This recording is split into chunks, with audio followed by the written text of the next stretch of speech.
right, outsiders, welcome in. Got another great show for you here today. Latest edition of the Outsider Sports Football Podcast. We're recording here today, February 21st. You'll be listening to this as early as February 22nd the next day. I got Corey and Dylan here with me tonight. On tap, we got our initial thoughts to the XFL. We didn't even make it one weekend without professional football post-Super Bowl. Very entertaining. We'll give our thoughts on Eric Bieniemy moving away from Kansas City finally, but not in the role we were all hoping for. And then we'll get into the meat of the show, the main event, to tag or not to tag. The window for teams to place different types of franchise tags has opened earlier today, 4 p.m. Eastern on the 21st.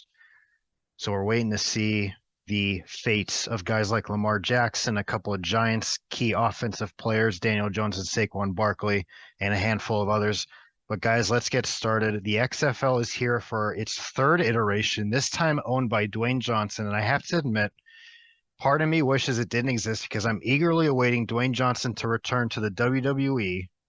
But I just don't think it's going to happen. He's got a football league to oversee now. But it was an entertaining couple of games.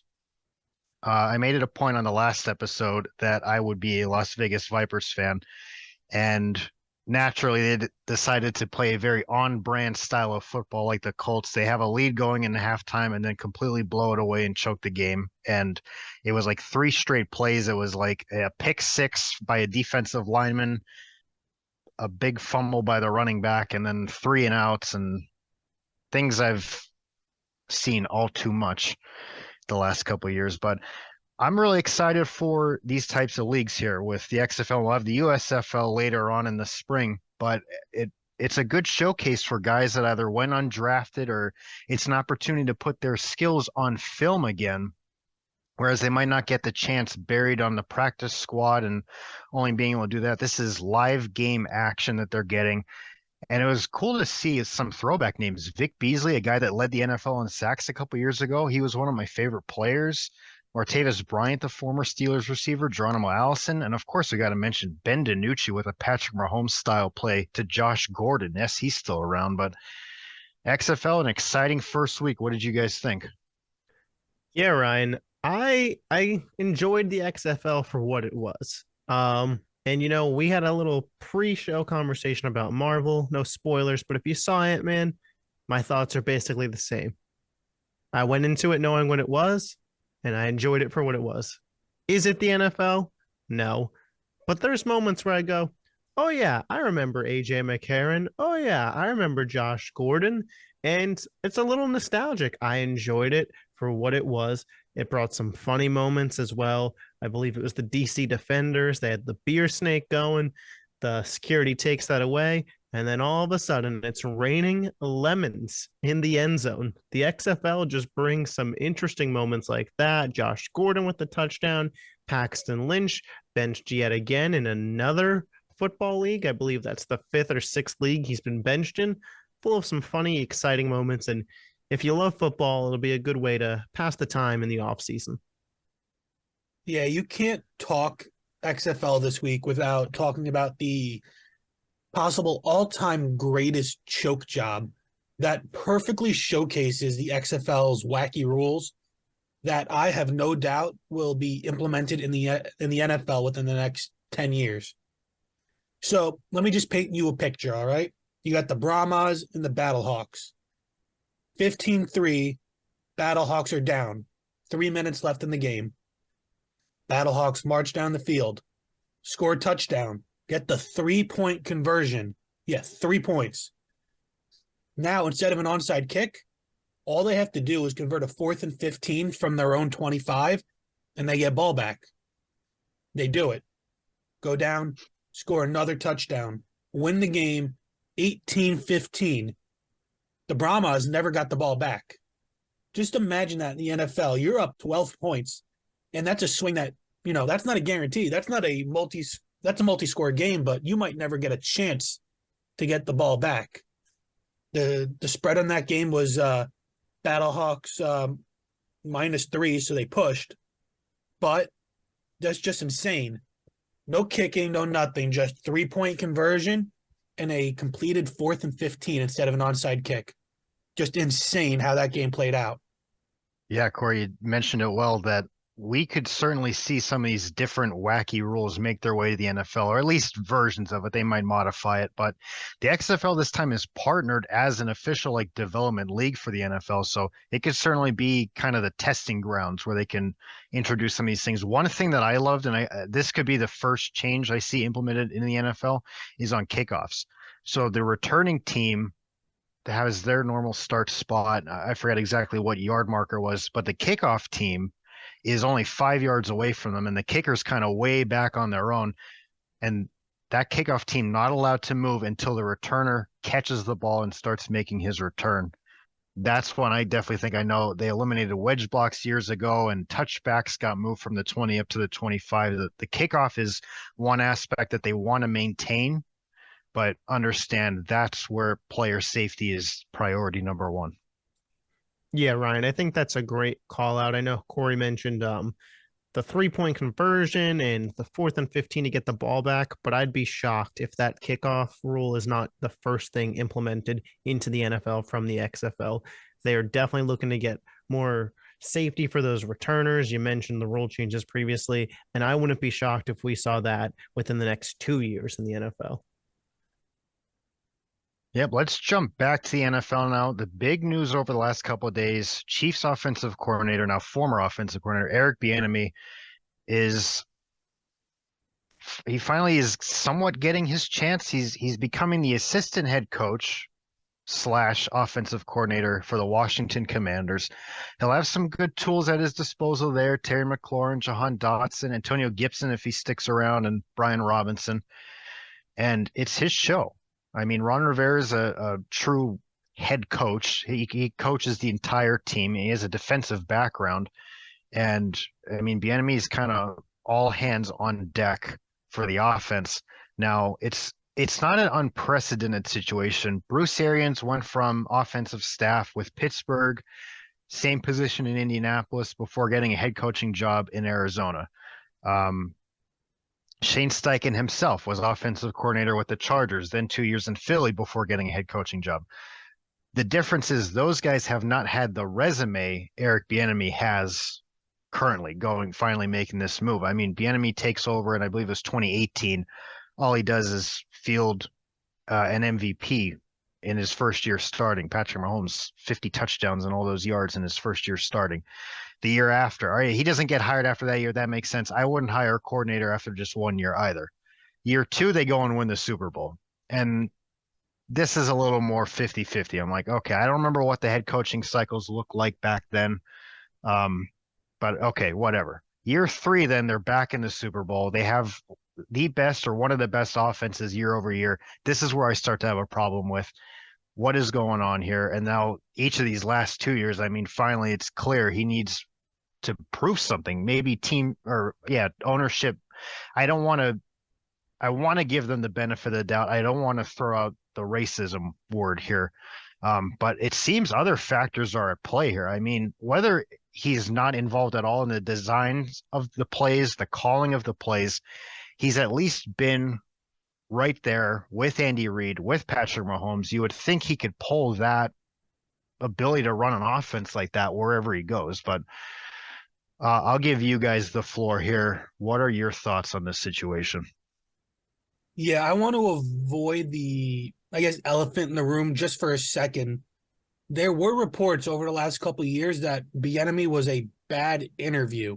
Now, we don't know if that's true or not. We don't know what type of information is being put out there for us to consume and base opinions off of. But there are reports that he was not good at explaining the future that he has for clubs, that there was just something that he did in his interviews that just didn't lead to teams thinking he could be a leader.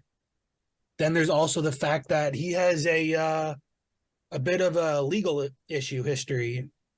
Back in the 90s, I think it was an abuse charge.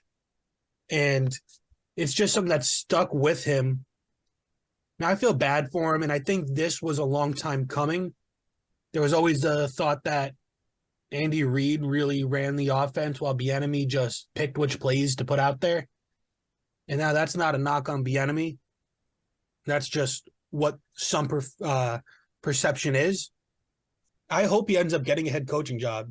He deserves it, especially if he takes this Washington team and does something with it. It's going to be a rough job, going from Mahomes to whatever Washington throws out there, whether it's Heineke, Carr, draft pick, Carson Wentz, whoever. It's going to be tough. This was the best move for him. He goes to a well-respected head coach in Ron Rivera, somebody who teams aren't going to think is running the offense, but somebody that owners and GMs really highly value what he says. So hopefully this works out. This might be a one-stop shop for him, maybe 2 years. He's going to get a head coaching job, but I want to hope. I want to believe that there's no ulterior motive behind it. I might be naive in thinking that, but I really hope that that's not the case, that there's other factors holding him back from a job other than how he showcases himself in these meetings, because he has had meetings. I appreciate the sentiment of you guys trying to hope that it's not the case. And, I can't say with 100% certainty that there's some underlying racism going on. So I'll say 99%. Him and Brian Flores, both coincidentally bad interviews. And we take a look at how the league is going. Offensive coordinators are getting jobs left and right, being picked from staffs that have had great singular seasons, let alone potentially a dynasty in the making. Even from this Chiefs team, Matt Nagy got a head coaching job. Doug Peterson got a head coaching job. Those guys didn't have to prove themselves. You look at Zach Taylor from the Rams. He was a Sean McVay guy. He gets a job. Hell, Cliff Kingsbury got promoted upwards for not being able to win games with Patrick Mahomes. Yet Eric Bieniemy has MVP level seasons with Mahomes, multiple Super Bowl trips, multiple Super Bowl wins, and still has to prove himself as a Washington Commanders offensive coordinator. To me, it's a little ridiculous. Well, scratch that. A lot of ridiculous. Now, from a football standpoint, I do think that this could be good for Washington. But again, the major question is, who's their quarterback going into next season? You can only succeed so much at a level with Taylor Heineke or Carson Wentz. And I think we saw perhaps the ceiling of that this season with Washington. Can they bring in a Derek Carr? Do they make some monster move and shock the world and get an Aaron Rodgers, a Lamar Jackson? Maybe. Do they draft a guy, trade up in the draft somehow and get a CJ Stroud? Maybe. I hope Eric Bieniemy proves everybody wrong, has a great year.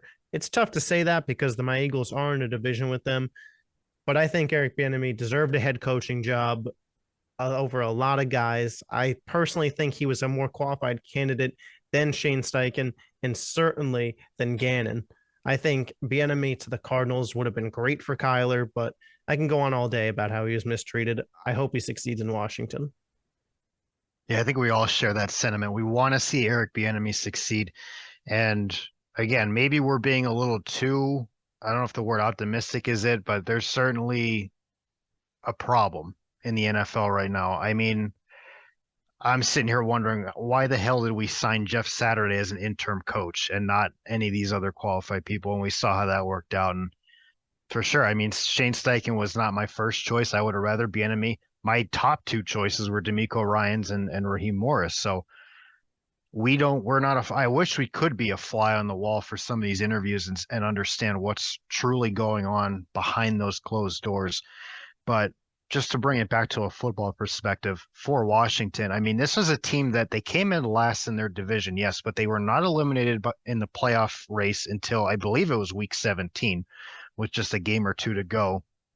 And they had a near winning record. I mean, this is an NFC that is wide open, and they did it with poor quarterback play. Now, I think the best quarterback on their roster right now is Sam Howell, who only started their week 18 game against Dallas. And make no mistake about it, Dallas, their talented defense was out on the field for that game. They were trying to win that game, and Dallas got smoked. I mean, Chase Young was not healthy this year. They'll have him back. assuming they don't trade for any of these quarterbacks. I know Corey and I would love to see Derek Carr end up in Washington, and just, he would add so much just to the culture there, but he'll stabilize that QB position, and they could certainly do that now without needing to trade and give up draft capital to get Derek Carr because he's a free agent. So for Washington, I think this is a good move. And I mean, certainly Bieniemy could end up being the head coach of Washington after a year. If they don't succeed this year, Ron Rivera could certainly maybe find his way out of that head coaching job. And maybe that's part of the reason why Bieniemy is officially titled as assistant head coach, that he would be able to just kind of slide right in to that coveted spot. But let's move to a little more lighthearted topic.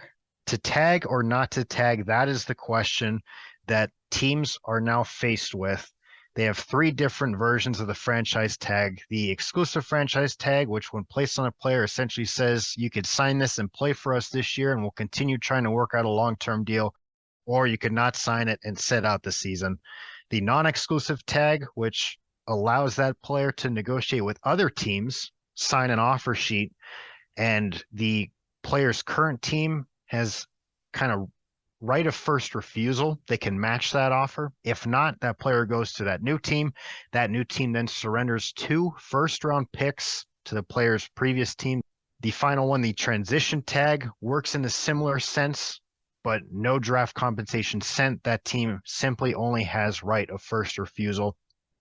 So the big one, the first domino, I thought when Derek Carr was officially released by the Raiders, he could sign pretty quickly.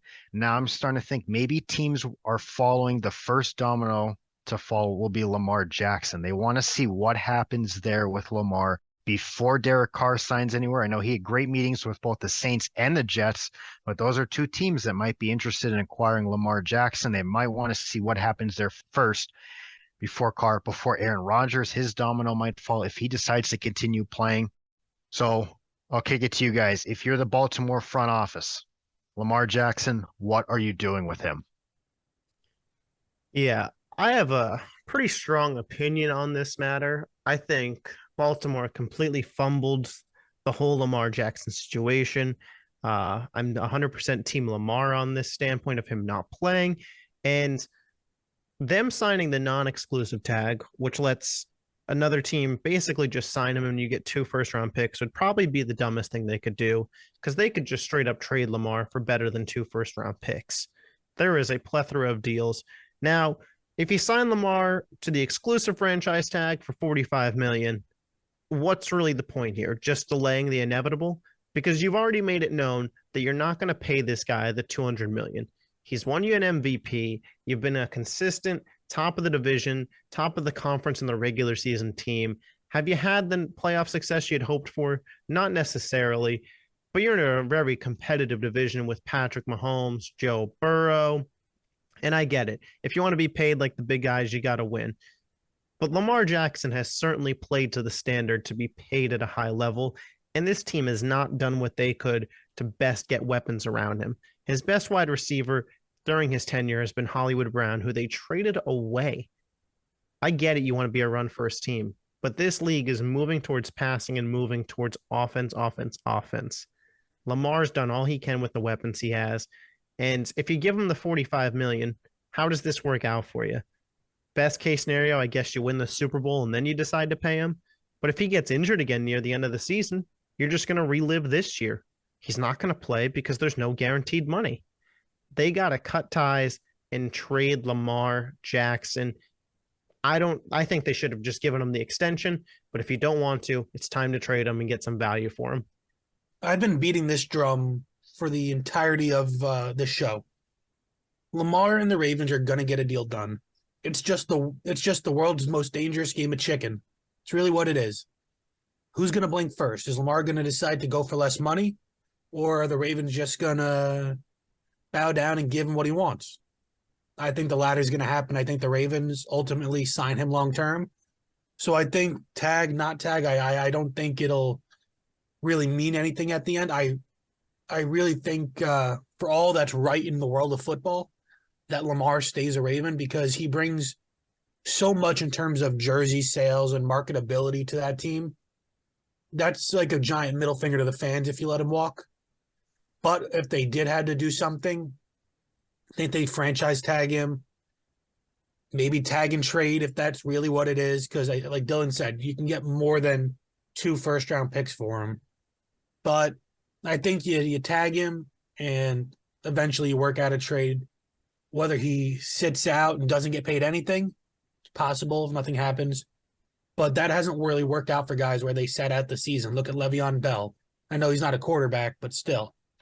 And honestly, Lamar's ability to throw the ball is vastly underrated. He's not a terrible passer. I mean, he was Jalen Hurts before Jalen Hurts. It's really what it was. I think the Ravens should pay him the money.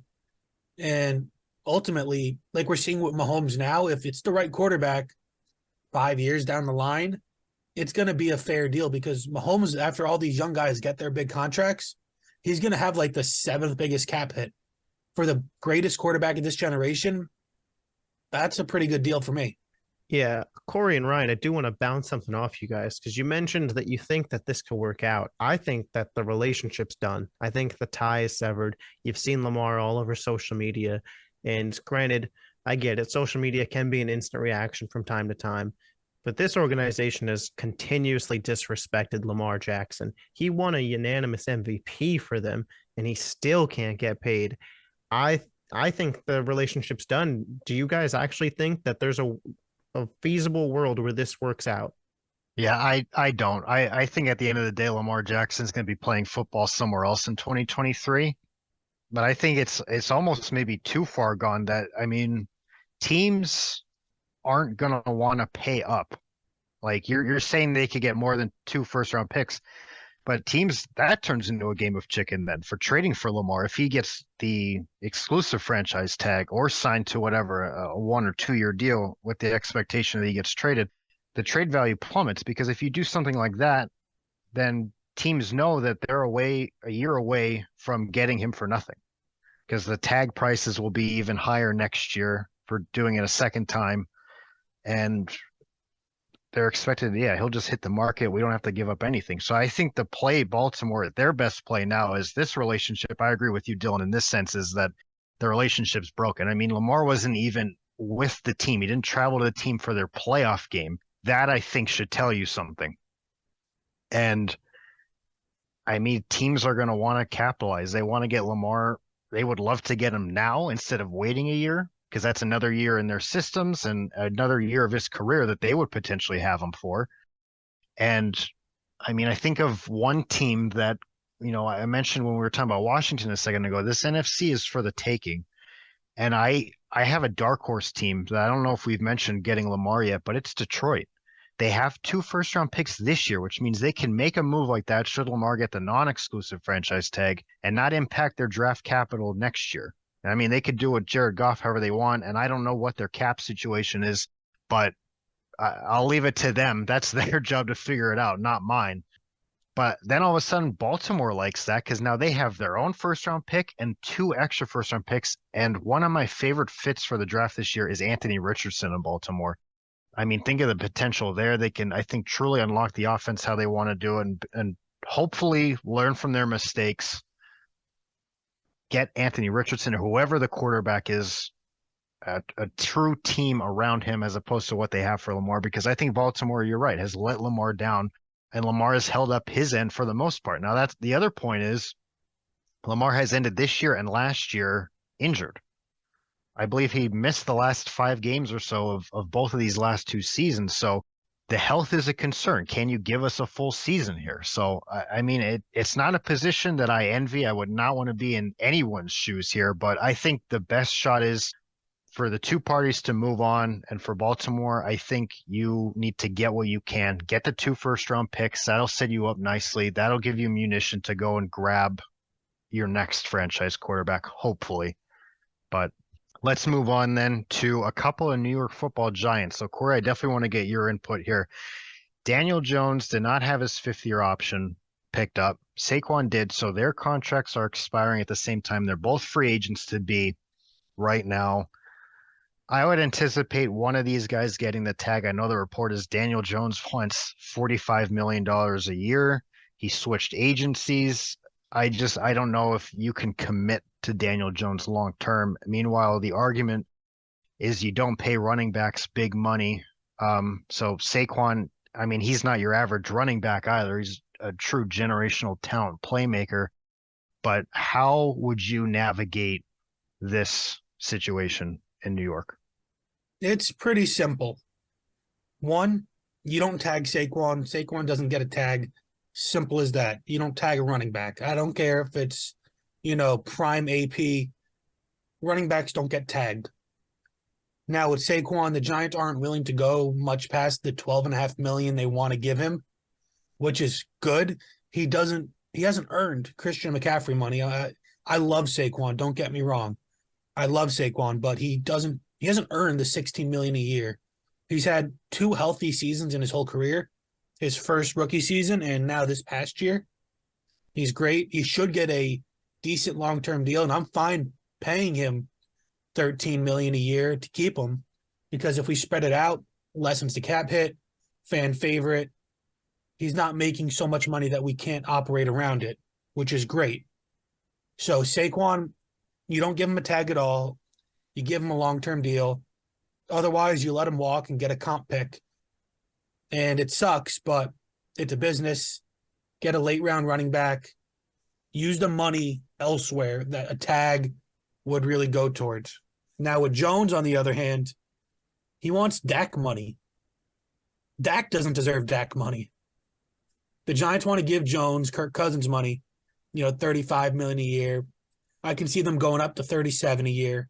Spread that over 5 years. Are we making the same mistake that the Cowboys did with Dak? Probably. Do we have a smarter ownership in GM? Yeah, we do. So what we can do with that is make it so Jones doesn't have a $50 million cap hit in one of the seasons like the Cowboys do with Dak. We don't have to get into cap hell by locking Jones up. We have a lot of space. We have a lot of young guys. The Giants, I believe, had the youngest roster in the NFL. So we have time before we had to make a lot of decisions. Jones, you work on that long-term deal, but if it's apparent that he wants more than 40 a year, you let him walk, or you give him that non-exclusive tag, which is interesting because you don't normally see that come into play. Jones will have a lot of suitors out there, a lot of them. There's a lot of QB needy teams. Jones showed that he could win a playoff game, which, can't be said for a lot of these quarterbacks out there. And he's been shown that he can actually win it too. Not that he's carried or anything, that he can win games on his own. And he's won a few of them. So I think you give him that non-exclusive tag. Let him make his own way. If somebody bites, you get 2 first-round picks, because he's certainly not worth 2 first-round picks. And if you have to tag him for a year, you cripple yourself. But maybe you rescind the tag, you let him walk. It's a scummy thing to do, but you kind of have to at that point, because in no way can the $32 million franchise tag be used on Jones. You take away your whole cap. The Giants have the 3rd most cap space in the NFL, and if you tag Jones at the quarterback cap price, you barely have enough to sign your draft class. So say goodbye to Saquon. Say goodbye to pipe dreams of Odell, Sterling Shepard, everybody, Tremaine Edmonds.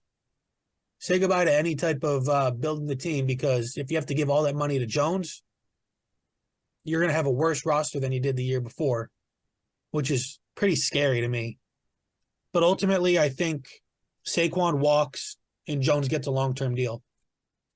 Yeah, I mean, I'll be short here because a lot of what I would say is just kind of reiterating what Corey just said there. For Saquon, you don't tag him. I think he's a great player, and I'd be willing to go a little bit more than Corey, just because in terms of marketing, there's a lot more to do with Saquon in terms of earning revenue for the team. And he has shown when he is healthy, he is a top-tier talent in the NFL. And for Daniel Jones, if I'm the Giants, he's going to prove it. You got to take the training wheels off. I say you franchise tag him, give him a year. Daboll designed this offense to hide Jones' weaknesses. But now you start talking $47 million a year. All right, you think you're worth that? Let's see you run the offense. Because there was a lot of good things that Daboll did to hide Jones's weaknesses. And granted, Jones improved with Dayball. I'm not talking like a hater here. The turnovers definitely got down. We saw some accuracy as a passer, but the offense was clearly limited to make things easier on Daniel Jones. But you want to make Patrick Mahomes-esque money and be paid like a top-tier quarterback, then you got to show that you can run an offense like one. So I would franchise tag him for the 1 year, have him prove it. And if he's not worth it, I have faith that Dayball can form this offense around another quarterback. Yeah, I think if you're in New York, I agree. You don't tag Saquon Barkley, but you do everything in your power to get a deal done. Even if it's 3-4 years, pay him a good amount of money. I mean, when he's healthy, he's one of the most dynamic playmakers. Like I don't want to keep the running back term attached to him because he's so involved in the passing game. And the Giants don't have a great well of weapons. There is no, we talk about Christian McCaffrey with San Francisco now. There's no George Kittle. There's no Deebo Samuel. There's no Brandon Ayuk. Saquon Barkley is the guy for the Giants right now. You don't just let those types of players walk, I don't think. And I don't know. We saw, Brian Daboll can cover up the weaknesses of Daniel Jones. And I don't think it's a coincidence that Josh Allen regressed a little bit when Brian Daboll leaves Buffalo. So I think, you could plug in just about any quarterback, maybe not any quarterback, but any average quarterback, and the Giants can find a similar amount of success. So I would maybe go the route of the non-exclusive tag for Daniel Jones. Maybe you do get 2 first-round picks from a quarterback-needy team. There is plenty of them. But I have a feeling I know where you guys are going. So you can give me your opinions quick here on Josh Jacobs from the Raiders. I think they didn't pick up his 5th-year option. He has a career year, leads the league in rushing. I think at the end of the day here, the Raiders, they might tag him. I don't know. I don't think Josh Jacobs is going to be a Raider for life. I think at the end, he'll be a free agent come March. What do you guys think? I don't think you tag him. You drafted Zamir White this past offseason with the expectation that Jacobs might leave. Did you prepare for him to have a career year? Probably not. But again, it's a running back. In the NFL, they're a dime a dozen, and they got to focus on their passing game and defense, and they got to have money to spend there. You can't be franchise tagging Josh Jacobs. Really, one sentence. Get that comp pick. Just let him go. Bring him back if you want him, but let somebody else sign him. Take that comp pick that you'll get for him. All right, what position does not grow on trees like running backs are franchise left tackles. So Kansas City Chiefs blindside protector for Mahomes, Orlando Brown. They traded for him from Baltimore. He wanted to be a left tackle. He was right tackle for the Ravens. He's been a big piece in the Chiefs rebuilding their offensive line following the Super Bowl loss to Tampa Bay. That was on full display these last couple of years. Much better. Do you guys tag him just to give yourselves more time of getting a long-term deal done? Because I think this is part of the reason why they shipped out Tyreek Hill, is to create a little more cap room here for a moment like this. Yeah, I really wouldn't expect Dylan to understand what it's like to have a subpar offensive line. Him being an Eagles fan and having just an incredible offensive line for the last decade. But the Giants went through, hell and back to find Andrew Thomas as a left tackle. They went through the Nate Solder, the Eric Flowers, just utter incompetence. So when you find a guy that's good, like Orlando Brown, you lock him up. And if they haven't gotten a deal done yet, they will. Just franchise tag him. This is what the franchise tag is made for. A guy that you don't want to let go. He's going to get paid money. Just keep him around and get a deal done. But you give him the franchise tag because left tackles don't grow on trees. They're incredibly difficult to find. And when you have the greatest quarterback in the league, you need to protect his blind side. Yeah, I completely agree with Corey here. Not every team can be the Philadelphia Eagles when it comes to drafting offensive linemen. The Chiefs have shown that they struggle to build their own internally. They had to bring in some guys from outside the team. He brought in Orlando Brown to keep him long-term and protect Patrick Mahomes. If you have to franchise tag him to keep him, do so. But I think that there's a contract extension on the way for sure. All right, Corey, I want your opinion here. Evan Ingram signs a 1-year deal in free agency with the Jacksonville Jaguars, plays a great role for them here. Ingram being a former Giants player, what do you think Jacksonville does with him at the tight end position? Jacksonville could give him a nice little deal. He was very good for them. I don't have any ill will towards Evan Ingram. I really don't. I wish he worked out. He had a lot of potential. He's going to unlock it possibly with Doug Peterson, Trevor Lawrence. He's not worth a tag. You don't have a Kelsey or a Kittle or a Hawkinson or a Andrews. You don't tag him. Let him walk. Try to negotiate something with him. But if he goes, it's really not that big a deal. So just let him walk. It's fine. Try to work something out if you really like him. But don't stress a tag over it. All right, and Dylan, Philadelphia has a lot of key guys as impending free agents. Is there one that jumps out to you, one name that you need to bring back for 2023 by placing a franchise tag on them? Yeah, I think there's a name that sticks out to me, sticks out to all of Philadelphia, and it's C.J. Gardner-Johnson. He has been priority number one for a lot of Philadelphia fans. I saw a poll that listed 4 different Eagles players. Don't need to get into all the names because reality, it's irrelevant. C.J. Gardner-Johnson had 89% of the vote as the guy that needed to come back of 4 options. He was great for this team. We saw what he provided in the Super Bowl. Great open field tackler. Missed some time this year, but that guy has Philadelphia Eagle written all over him. And if they can't get a contract extension, use that franchise tag on him. Yeah, we'll keep an eye out. I expect some of these franchise tags to start coming down one way or another. Maybe a team says they won't franchise their player over the course of this next week. But that'll do it for today's show. Join us next week as we continue to cover all the craziness of the professional football world as we navigate the NFL offseason and the XFL regular season, the USFL down the line. Make sure you follow us on all of our social accounts. All right, Instagram at Outsider Sports Network, on Twitter at Outsider Sports 3. Search up Outsider Sports on TikTok and YouTube. And check out our website. We have new blog posts up every week. Right now, a bunch of football content over there. We'll get the other sports in the coming weeks. And thank you for listening to another episode of the Outsider Sports Football Podcast.